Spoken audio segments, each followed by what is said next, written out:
지금 저희가 살고 있는 이 집, 명의를 제 이름으로 바꿔주시면 안 될까요? 갑자기 그게 무슨 소리냐? 명의를 바꿔달라고? 사실 장인 장모님이 저희 집 근처에 이사 오시면서 그 김에 집 명의를 저희 쪽으로 옮기는 게 더 좋을 것 같아서요. 집은 시댁에서 받고 정작 모시고 사는 건 처가랑 살겠다고? 결혼하고 처가만 가고 연락 한 번 안 하더니 한다는 말이 집 명의를 바꿔달라니 염치 없다 생각은 안 하니? 요즘 다른 집들도 봐보세요. 시댁에서 집 하나 안 해주는 곳 있나? 제가 손주까지 낳아주는데 그깟 집이 대수인가요? 그동안 너네들 결혼하고 나서 한 번을 우리 집에 찾아오거나 연락한 적 있니? 시댁에는 도움만 받고 싶고 연락은 처가랑만 하겠다 이거 아니니? 어머니도 시집살이 해보셨으면서 며느리 마음을 그렇게 몰라요? 시댁은 남이니까 그렇죠. 너 말 한 번 잘했다. 시댁은 남이라면서 명의는 받고 싶니? 그래, 알겠다. 그럼 내 말대로 명예 바꿔주마. 정말요? 해주실 거면서 왜 쓸데없이 며느리랑 기싸움을 하세요? 그래, 그럼 너네 소원대로 명예 바꿔줄게. 근데 진명의자는 너네들은 아닐 거다? 안녕하세요.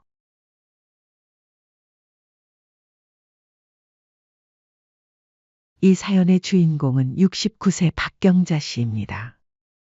박 씨는 평생을 성실하게 살아온 여성입니다.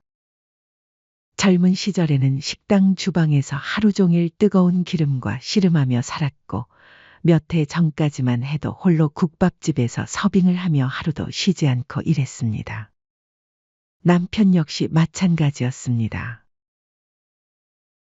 30년 넘게 공장 관리직으로 성실히 일하다 정년퇴직한 사람이었죠.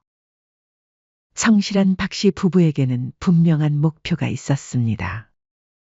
바로 은퇴 후를 위한 노후 준비였죠.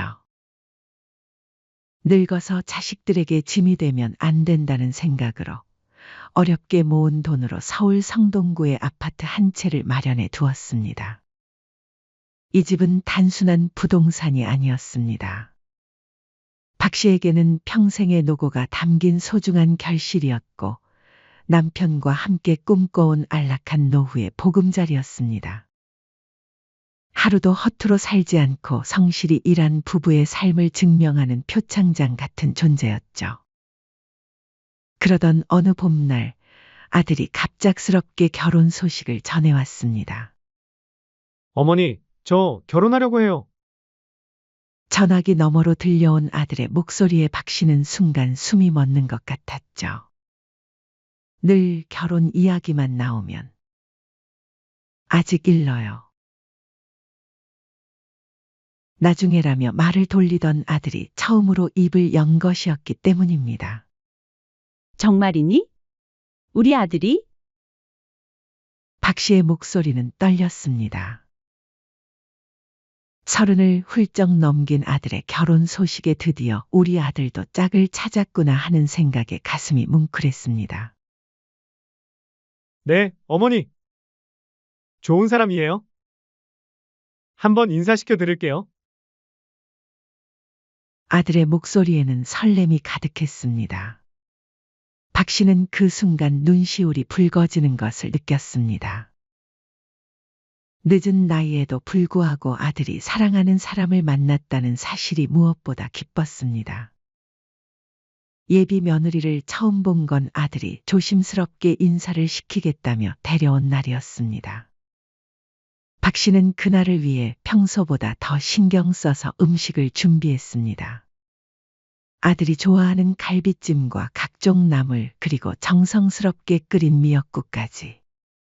어머님 안녕하세요. 수지라고 합니다. 처음 만난 며느리는 깔끔한 외모에 또렷한 말투를 가진 여성이었습니다. 박 씨는 며느리를 보며 고개를 끄덕였습니다. 첫인상은 나쁘지 않았습니다. 박 씨는 속으로 우리 아들과 잘 어울리네 하며 만족스러워했습니다. 딱 부러지는 성격이 오히려 조용한 아들에게는 잘 맞을 것 같다는 생각이 들었거든요. 무엇보다 아들이 행복해 보이는 모습이 보기 좋았죠. 하지만 처가댁과의 첫 만남은 박 씨에게 다소 당황스러운 경험이었습니다. 상견례의 자리에 처가댁은 무려 30분이나 지각해서 도착했습니다. 박 씨 부부는 약속 시간 10분 전에 도착해 기다리고 있었는데 말이죠. 죄송합니다. 길이 막혀서요. 뒤늦게 나타난 사돈 어른들의 차림새도 예상과 전혀 달랐습니다. 박 씨 부부는 정장을 신경 써서 차려입고 왔는데 사돈 어른은 트레이닝복에 운동화를 신은 다소 편한 차림이었습니다. 박 씨는 순간 아무리 그래도 상견례 자리인데 우리를 너무 편하게 대하는 거 아니야? 하는 생각이 스쳤지만 곧 마음을 다잡았습니다. 그만큼 소박한 분들인가 보다. 허세 부리지 않는 게 오히려 좋을 수도 있어. 식사 중에도 대화는 주로 처가 쪽에서 주도했습니다. 결혼 준비에 대한 이야기, 예식장과 신혼여행에 대한 계획들. 박 씨는 주로 듣는 역할이었습니다. 요즘 결혼 준비하는 게 보통 일이 아니네요. 박 씨가 조심스럽게 말을 꺼내자 사돈 어른이 대답했습니다. 그러게 말이에요.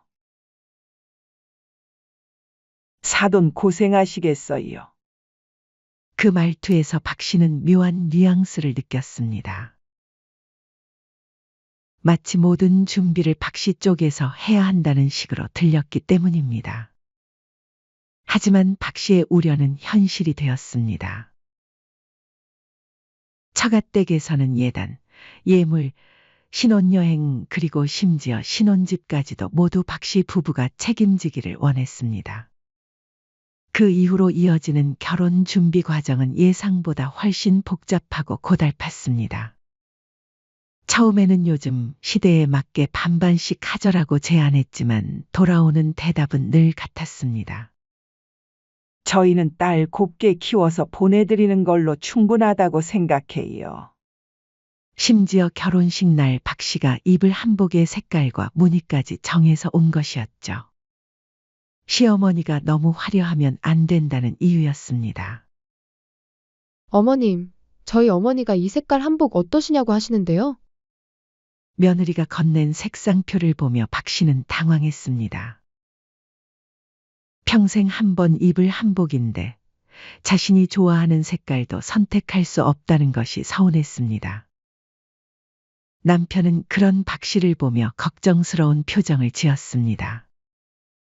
당신 너무 애쓰는 거 아니야? 하지만 박 씨는 아들의 행복을 위해 모든 것을 참아냈습니다. 결혼 준비는 원래 힘든 거야. 아들이 행복하면 되는 거지. 어느 날 아들과 며느리가 따로 찾아와 조용히 말했습니다. 어머님, 저는 결혼하면 바로 아이를 갖고 싶어요.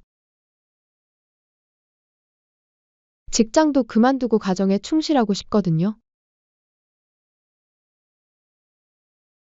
그러려면 신혼집이 꼭 필요해요. 한 번만 도와주시면 안 될까요? 아들과 며느리의 진지한 표정과 간절한 목소리에 박 씨의 마음이 흔들렸습니다. 그럼 지금 우리가 사는 집을 줄게. 너희 신혼집으로 쓰는 건 어떠니? 박 씨가 그렇게 말했을 때 거실에서 듣고 있던 아들이 달려와 눈물까지 글썽이며 말했습니다. 정말요? 어머니, 너무 감사합니다. 꼭 효도할게요. 아들의 진심 어린 감사 인사와 며느리도 연신. 감사합니다. 를 되뇌며 깊이 고개를 숙였습니다. 자신들이 평생 고생하며 모은 것이지만 아들의 행복을 위해서라면 기꺼이 내어줄 수 있었습니다. 부모가 자식 위해 사는 게 뭐 어때서? 우리가 있잖아. 아들은 그렇게 고생하며 살게 두고 싶지 않아. 결혼식이 끝난 후 박 씨는 아들 부부에게 넘겨줄 아파트를 정성스럽게 정리했습니다. 벽지 한 장, 타일 하나까지 깨끗하게 닦았죠. 집을 정리하며 박 씨는 오랫동안 자신들의 보금자리였던 그 공간에서 이제 새로운 가족의 웃음소리가 들릴 것을 생각하니 가슴이 뭉클했습니다. 남편은 그런 과정을 지켜보며 또 한 번 조심스럽게 말했습니다. 이거야 원. 아무리 하나뿐인 자식이지만 너무 많이 해준 거 아니야. 보통 쉽게 얻으면 고마운 줄 몰라. 하지만 박 씨는 환하게 웃으며 남편의 손을 꼭 잡았습니다. 여보, 우리 아들이잖아. 그럴 리가 있겠어? 우리 현우는 달라. 절대 우리 마음 몰라줄 아이 아냐. 박 씨는 진심으로 그렇게 믿었습니다. 그리고 마음속으로 간절히 다짐했습니다. 이제부터는 이 집에서 새 가족의 웃음소리가 가득하길. 우리 손자, 손녀들의 제잘거리는 소리로 가득하길. 박 씨는 그 순간까지도 자식을 향한 사랑에는 계산이 필요 없다고 굳게 믿었습니다. 하지만 아들 부부는 결혼한 뒤부터 상황이 완전히 달라지기 시작했습니다. 신혼 첫 주말 박 씨는 설레는 마음으로 아들에게 전화를 걸었습니다. 현우야, 신혼집에서 잘 지내지? 내가 한번 놀러 가도 될까? 전화기 너머로 들려온 아들의 대답은 예상과 달랐습니다. 아, 엄마. 오늘은 처가에 인사 가기로 했어요. 장모님이 음식 준비해놓고 기다리신대요. 박 씨는 순간 마음이 싱했지만 곧 이해하려고 노력했습니다. 그래, 그럼 그렇게 해라. 처가에도 가야지. 다음에 갈게. 네, 다음에 꼭 초대할게요. 하지만 그 다음은 쉽게 오지 않았습니다. 박 씨의 기대와는 다르게 결혼 후 아들과 며느리의 코빼기조차 보지 못했죠. 처음에는 신혼이라 바쁜가 보다 싶어 이해했지만 시간이 갈수록 이상했습니다. 박 씨와 남편이 먼저 연락하는 경우가 아니면 아들 부부는 연락조차 하지 않았습니다. 여보, 우리 현우 결혼하고 나서 한 번도 먼저 안부 인사 안 했네. 그러게? 신혼이라 바쁜가?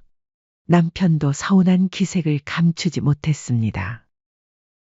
한 달이 지나고 두 달이 지났습니다. 박 씨는 참다 못해 조심스럽게 아들에게 물어보았습니다. 현우야, 신혼집에서 잘 지내고 있지? 엄마가 한번 가봐도 되겠니? 부족한 거 있으면 사다 주고 싶어서. 그러자 아들은 머뭇거리며 말했습니다. 그날은 장인어른, 장모님이 오시기로 했어요. 다음에 초대할게요. 아, 그래. 그럼 언제쯤? 조만간에요. 시간 맞춰서 연락드릴게요. 박 씨는 실망했지만 처가에도 가야지라며 스스로를 위로했습니다. 서운함이 밀려왔지만 박 씨는 마음속으로 되뇌었죠. 아들이 처가에 잘해야 며느리도 시댁을 미워하지 않지. 다음에 초대하겠다고 했으니 기다리자. 하지만 아무리 기다려도 아들과 며느리의 초대는 오지 않았습니다. 오히려 며느리의 SNS에는 처가 식구들과 함께 찍은 사진들이 자주 올라왔습니다. 함께 외식하는 모습, 쇼핑하는 모습, 여행 다녀온 인증샷들이 끊임없이 업데이트되었습니다. 그러던 중 그의 첫 명절이 다가왔습니다. 박 씨는 기대 어린 목소리로 아들에게 물었습니다. 현우야, 내일은 시댁에 먼저 들르는 거지. 음식 준비 많이 해놨어. 아들은 대수롭지 않게 대답했습니다. 요즘은 다 처가 먼저 들렀다가 가요. 어머니는 이해하시잖아요. 그동안 쌓인 서운함에 박 씨는 용기를 내어 말했습니다. 그래도 첫 명절인데 시댁에 먼저 오면 안 되겠니? 오래 붙잡지 않을게. 밥만 한 끼 먹고 가면 되잖아. 그 말을 귀신같이 들었는지 그날 밤 며느리가 전화를 걸어와 단호히 말했습니다. 어머님, 요즘 시대에 시댁 먼저 가는 게 어디 있어요? 그런 것도 다 시집살이라니까요. 그래도 수지야, 시댁 어른들 입장도 좀 생각해주면 안 되겠니? 저는 꼭 처가 먼저 들러야겠어요. 남편도 그러자고 했고요. 아들까지 나서서 말했습니다. 엄마, 그런 말 하는 거 요즘엔 시어머니 갑질로 보여요. 조심하셔야 해요.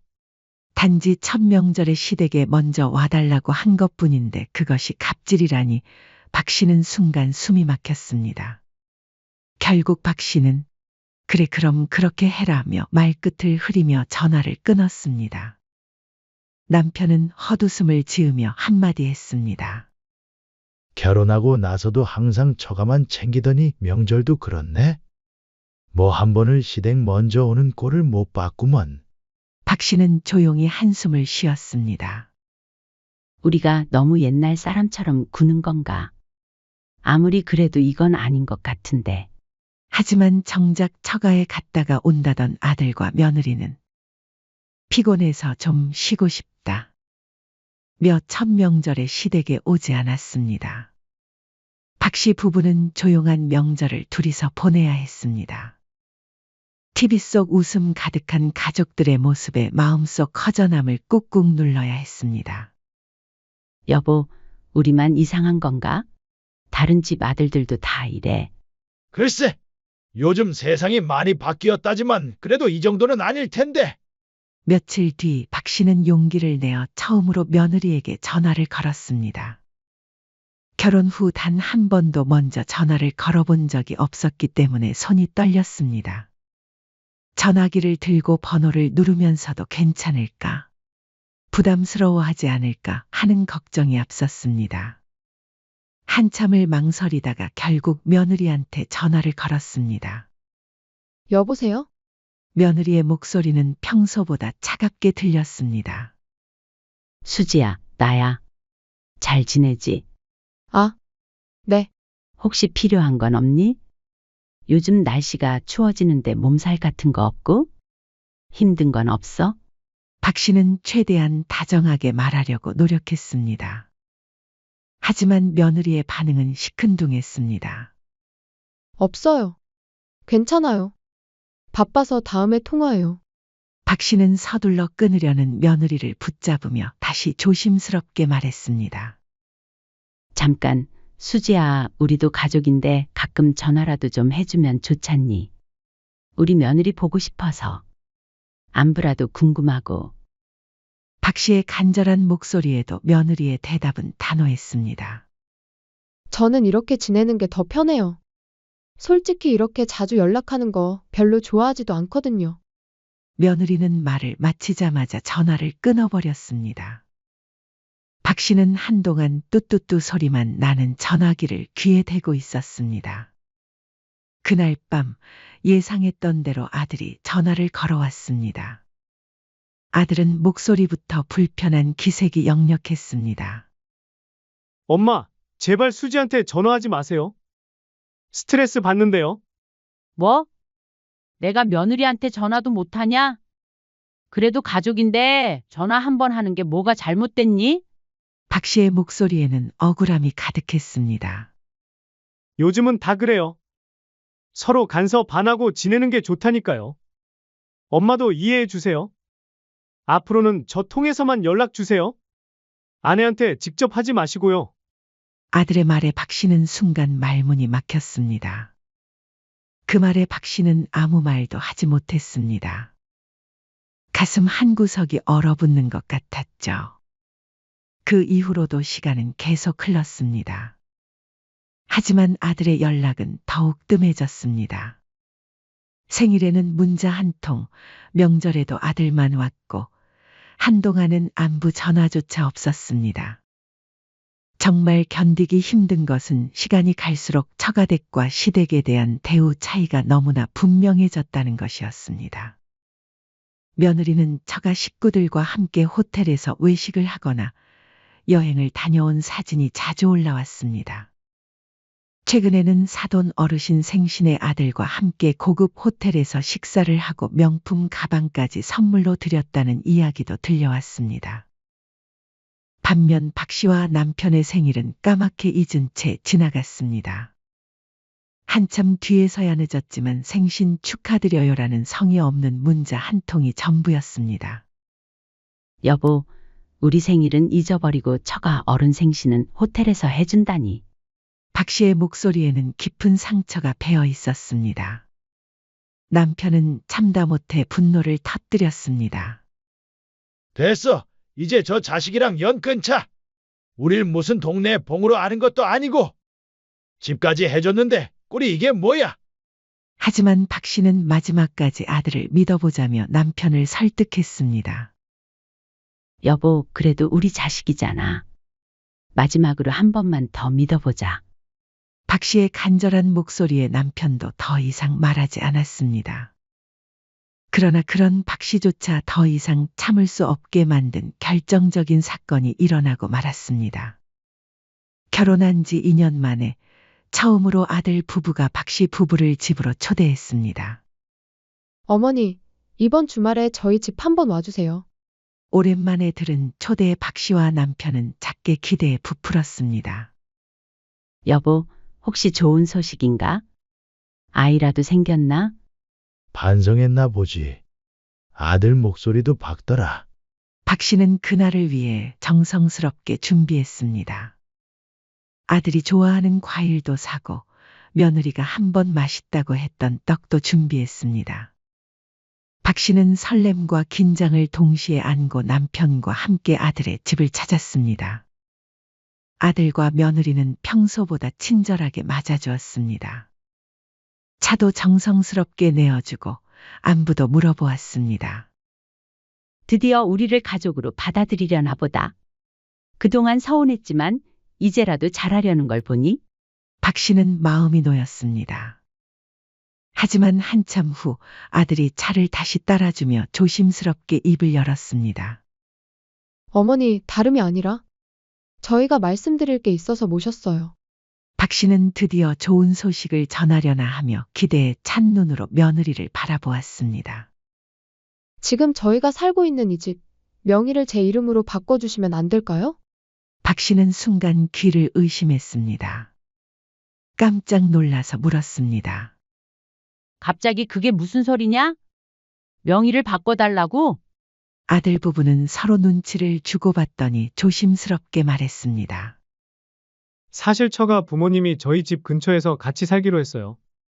아내가 임신했거든요. 아기 키울 때 장모님이 도와주신다고 하셔서 같이 살 생각이에요. 그 김에 집 명의를 저희 쪽으로 옮기는 게 더 좋을 것 같아서요. 그 말을 들은 순간 박 씨는 손에 쥐고 있던 찻잔을 테이블에 내려놓으며 단호하게 말했습니다. 집은 시댁에서 받고 정작 모시고 사는 건 처가랑 살겠다고? 결혼하고 처가만 가고 연락 한 번 안 하더니 집 명의를 바꿔달라니 염치 없다고 생각 안 하니? 아들은 당황한 듯 말했습니다.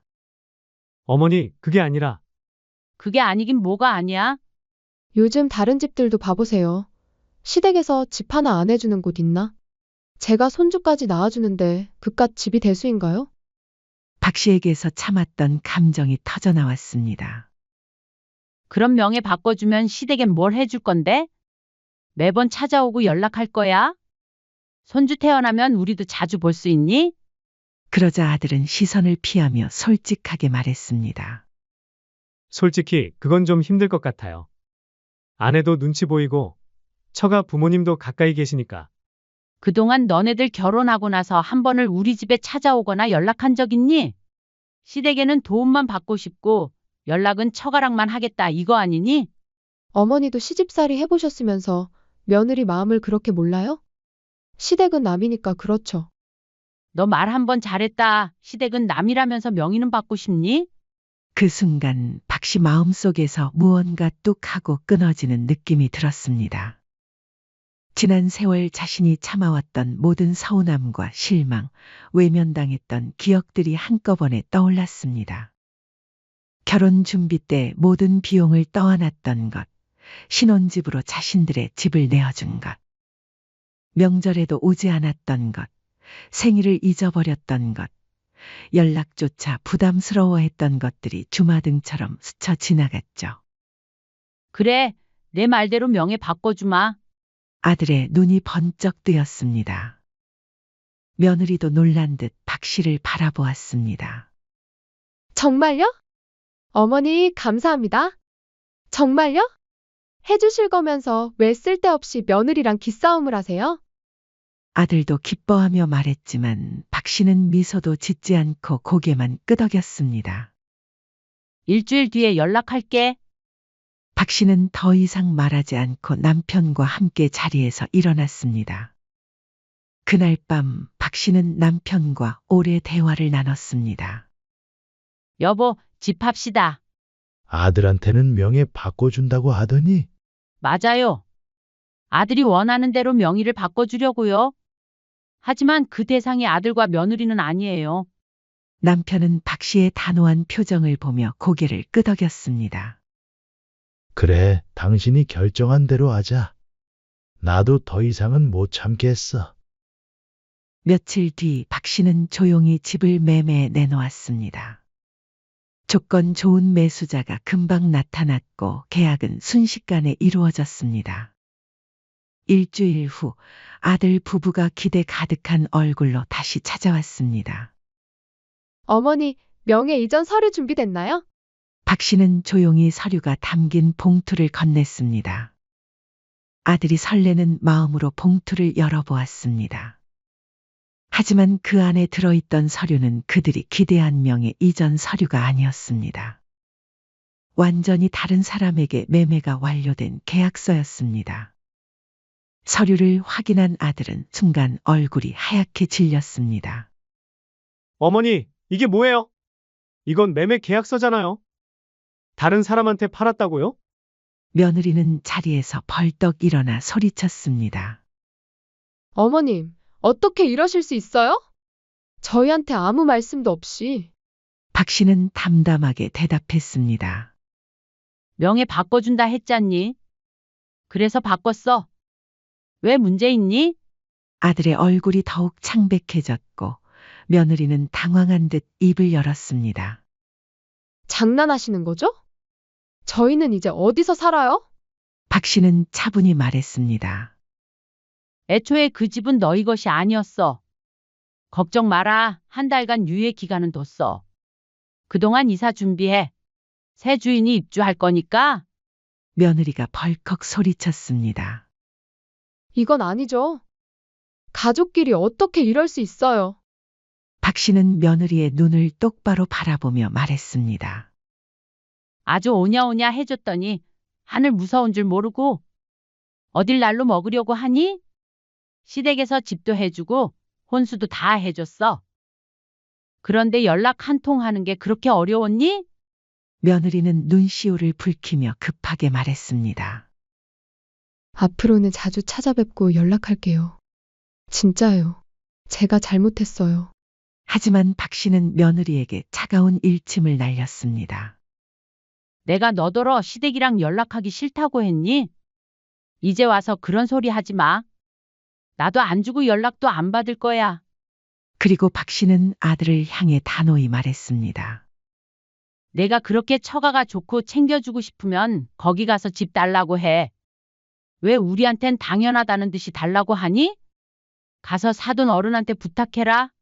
아들은 급하게 말했습니다. 어머니, 제가 잘못했어요. 다시 생각해 주세요. 명예 얘기는 없던 걸로 해요. 매매 계약도 취소하시고요. 제발요. 하지만 박 씨는 조용히 가방을 챙기며 마지막 말을 남겼습니다. 미안하지만 늦었어. 우린 우리 인생 살 거니까 너희도 알아서 해. 그 말에 아들과 며느리는 아무 말도 하지 못했습니다. 박 씨는 남편의 손을 꼭 잡고 조용히 그 집을 나섰습니다. 오랫동안 부모라는 이름으로 모든 것을 감내하던 시간이 끝났습니다. 이제는 자신과 남편을 위한 삶을 시작할 때였습니다. 아들과 며느리는 약속한 한 달의 유예 기간이 지나자 조용히 짐을 싸서 집을 나갔습니다. 그들이 떠나는 모습을 지켜보던 박 씨는 묘한 기분이었습니다. 서운함도 있었지만 한편으로는 후련한 마음도 들었습니다. 이제 정말 끝이구나. 집을 판 돈으로 박 씨 부부는 경기도 남양주의 작은 전원주택으로 이사했습니다. 공기가 맑고 조용한 동네였고 작은 텃밭이 딸린 단층 집이었습니다. 서울의 답답한 아파트와는 전혀 다른 분위기였습니다. 남편은 오랫동안 해보고 싶어 했던 운동을 시작했습니다. 매일 아침 산책길을 따라 마을을 한 바퀴 돌았습니다. 박 씨 역시 새로운 삶을 시작했습니다. 젊은 사람들로 북적이는 카페에 가보기도 하고 전에는 엄두도 못 냈던 국내 여행도 다녔습니다. 최근에는 동네 주민센터에서 하는 꽃꽂이 클래스에도 가입했습니다. 처음에는 서툴렀지만 점차 솜씨가 늘면서 집안 곳곳을 자신이 만든 꽃꽂이로 장식하게 되었습니다. 여보, 이제야 진짜 인생을 사는 것 같아. 그 말에 남편은 고개를 끄덕이며 대답했습니다. 우리 너무 늦게 깨달았지만 지금이라도 알아서 다행이야. 박 씨는 가끔 아들과 며느리의 소식이 궁금하긴 했지만 이제는 자신에게 다짐했습니다. 며느리는 아예 남이고 아들도 멀리 해외로 이민 간 자식처럼 생각하자. 무소식이 희소식이지. 연락이 없다는 건 잘 살고 있다는 뜻이겠지. 그 말처럼 마음을 내려놓고 나니 하루하루가 훨씬 평온했습니다.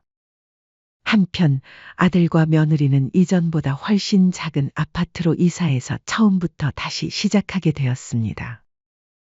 처가와 함께 살겠다던 계획은 완전히 무산되었고 생활하는 것도 녹록지 않았습니다. 그로부터 몇 달이 지난 어느 날 휴대폰을 켜보던 박 씨는 우연히 아들의 프로필 사진에서 신생아 사진을 발견했습니다. 박 씨는 한참을 망설이다가 짧은 문자를 보냈습니다. 축하한다. 아이 건강하게 잘 키우렴. 잠시 후 짧은 답장이 도착했습니다. 감사합니다, 어머니. 그로부터 1년이 더 흘러 이 새로운 삶이 완전히 익숙해질 즈음이었습니다. 어느 봄날 오후 박 씨가 텃밭에서 상추를 따고 있을 때였습니다. 어머니. 저예요. 현우예요. 현관문 앞에 선 아들의 얼굴은 많이 달라져 있었습니다. 수척해진 얼굴, 어딘가 지쳐있는 눈빛이었습니다.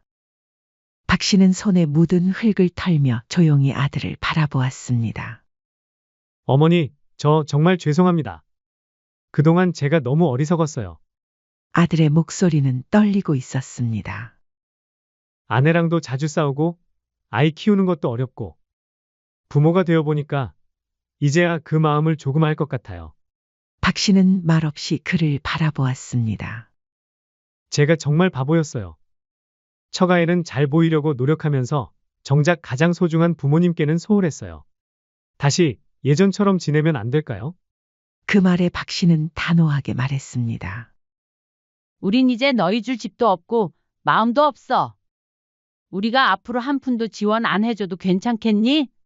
아들은 고개를 끄덕이며 진심을 담아 말했습니다. 네, 괜찮아요. 아들은 잠시 말을 멈추고 깊은 한숨을 쉬었습니다. 정작 더 가까운 사이일수록 더 잘해야 했는데? 좋은 남편, 좋은 사위는 되었지만 가장 중요한 좋은 아들은 되지 못했어요. 아들의 목소리에는 진심 어린 후회가 담겨 있었습니다. 한 번만 용서해 주세요. 정말 잘할게요. 말을 마친 아들의 눈가에는 눈물이 맺혀 있었습니다. 박 씨는 마음이 흔들렸습니다. 하지만 곧 단단히 마음을 다잡았습니다. 아직은 안 되겠다. 우리 모두에게 시간이 필요해. 이만 돌아가렴. 아들은 더 말하지 않고 조용히 고개를 숙이고 돌아갔습니다. 그날 밤 박 씨는 남편에게 말했습니다. 현우가 왔었어요. 그래? 뭐래? 용서해달래? 다시 잘 지내고 싶다고? 남편은 고개를 끄덕이며 말했습니다. 당신 마음 편한 대로 해. 나는 당신이 결정하는 대로 따를게. 그 뒤로 박 씨는 조금씩 아들과 연락을 다시 시작했습니다. 한 달에 한두 번 안부를 묻고 계절이 바뀌면 한 번 만나 식사도 했습니다. 손자도 가끔 만나볼 수 있게 되었습니다. 그러나 예전처럼 모든 걸 퍼주거나 과도한 기대를 하지는 않았습니다. 멀지도 가깝지도 않은 딱 적당한 거리를 유지했습니다. 그게 박 씨에게는 가장 마음 편한 가족의 형태였습니다. 며느리와는 여전히 거리감이 있었지만 박 씨는 더 이상 신경 쓰지 않았습니다.